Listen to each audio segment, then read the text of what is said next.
the famous Antelope Valley, California Poppy Reserve. It should be the first good big weekend of wildflower blooms up here in the high desert of California.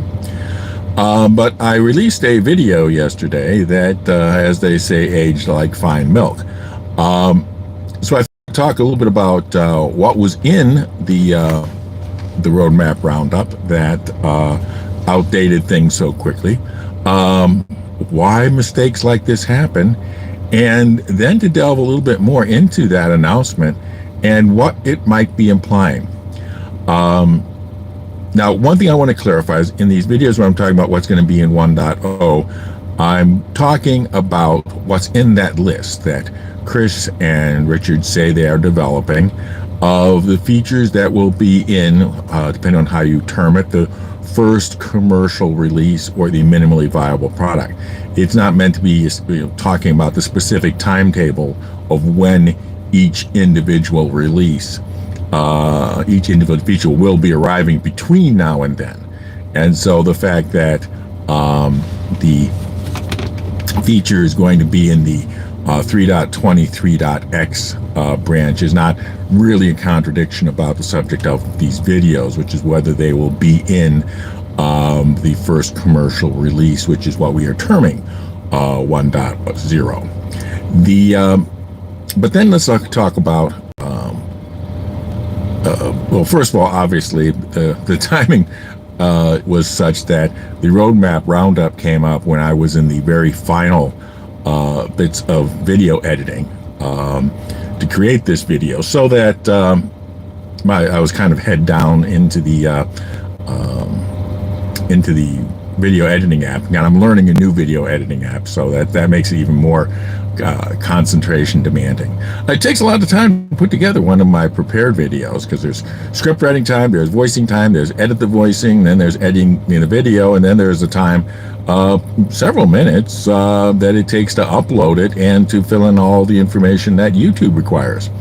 And so I was right, up to my elbows in that when the roadmap roundup came up and contradicted much of what I was saying. So how do I get something wrong like that? And the reason is that CIG makes many statements about many things, and some of them are contradictory, and you have to kind of decide which one you're going to pay attention to. So in this case, CIG said that they had said that they were working on modularity, and they were working on it using the Retaliator. But then they also said that all of their big ship concentration was going to be on RSI ships. So which do you pay attention to? Well, you have to sort of take your best guess, and sometimes your best guess is imperfect, as it was here. But the rest of what I said about the history of modularity and the challenges that it has gone through, that we've seen it very close and then seen it back away, was all true. So most of the content of that video is still quite relevant, perhaps even more relevant with the announcement. But let's dig into that announcement, because there was a couple of interesting things about it once you try to sift through the tea leaves. The first is that it is going to be in the 3.23.x. So do not expect it in 3.23.0. It'll be 3.23.1, 3.23.2. One thing that's important to do is to realize that we are not, particularly for 3.23, we are not on a quarterly release here. 3.23 is being defined by this project of moving as much as possible of the Squadron 42 technology into the persistent universe. So it is not, and should not be regarded as a typical just the quarterly release.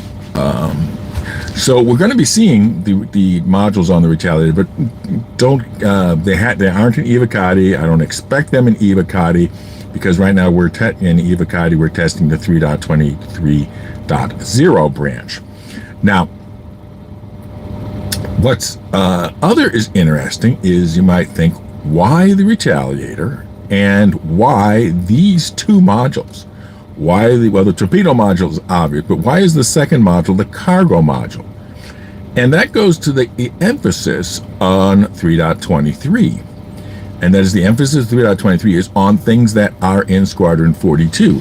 So perhaps the bigger presumption I made that turned out to be not to be correct is that if we're using the Retaliator in Squadron 42, it will not be a modular version of the Retaliator. And in fact, it now looks like that it is going to be a modular version, and that there will probably be some reason in Squadron 42 that we will be using the cargo module of the Retaliator, not the dropship module, which would have been my first thought of what would be the module that would have some applicability to Squadron 42.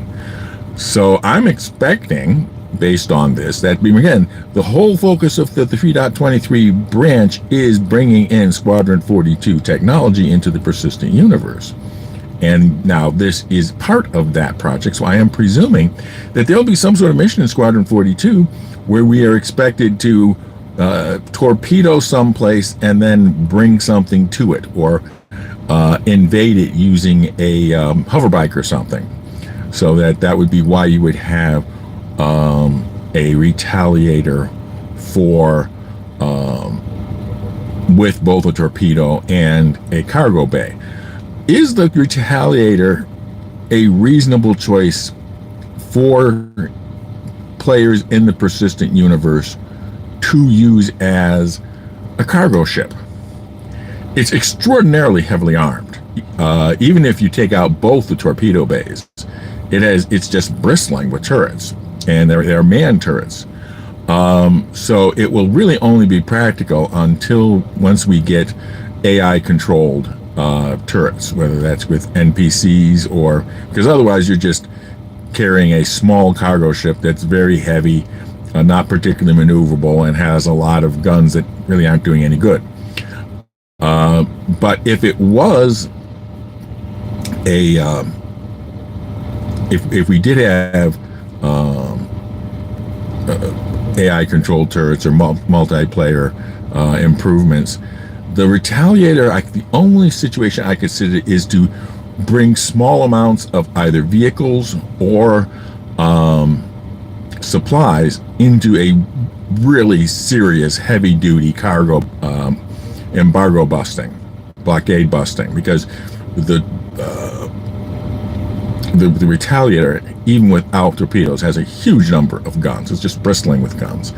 But that could be some exciting missions. Serious blockade running, or blockade busting more actually. And so all of that is very interesting. And but it seems to be that their choice of the 3.23x plus just the cargo module, and not the dropship module, which is the one I would have thought of, and also, although I wouldn't have thought of it, the habitation modules, I think it can be seen as a clue into the content of Squadron 42, which is interesting as well. We haven't really had specific confirmation of the ships that we will be flying in Squadron 42, but I would now strongly suspect that the Retaliator is in that list, which sounds like a lot of fun. The Retaliator is a fun ship in the right missions, and obviously they're designing the right missions. So those are my thoughts about modularity. Now they said they're going to be bringing those other modules in at a later date, but if they're unwilling to commit to them for the 3.23.x branch, I suspect the other presumption is that we will not be seeing any further work on the Retaliator, including the dropship module, until well after many other things have been added to the verse. Possibly the entire RSI backlog, possibly the Abandoned Merchantman. They won't probably loop around the Retaliator for a while, is my guess. Because they have made promises about those, and they are sort of hanging promises out there about all these other ships. And we have other good drop ships, so there won't be a real level of urgency. Still, fun time to be playing the game. It's this year is a year that news and new features and new information about features and developments are dropping at an amazing rate compared to other prior years, which makes it exciting and challenging to be covering the game this year. And it means also that this kind of thing can happen easily, and did happen easily. Other than that, the next video I'm coming out with, which could be, based on my track record, the next thing CIG is going to do an announcement on. The next video I'm going to do in this series about looking at what should be in a minimally viable product and a commercial release 1.0 is going to have to do with org tools and multi-user tools. Not just multi-user capability, but the multi-user tools behind it. And again, the focus is what really needs to be in that minimally commercial release and what could wait and should wait until 1.x or even further than a 1.x. Anyhow, enjoy the game. We got some more Evocati patches apparently dropping later today. I'm looking forward to that, which means that, don't talk about too much detail in my experience, but these patches and testing we have been doing have been increasingly stable, and that's encouraging. They aren't really stable. There's a lot of server hangs and server and when the replication layer hangs, it hangs badly. Okay, so the servers going down is great. When the replication layer goes down, the whole shard goes down, and it takes a long time for it to come back, and it isn't quite as neat and tidy as the server recovery. But it's making progress. The stability is improving. We're seeing new features, and so it's an exciting time to be testing the game. Anyhow, fly safe, keep it real, and I'll see you in the verse. This is Daniel Raymond with Ray's Guide.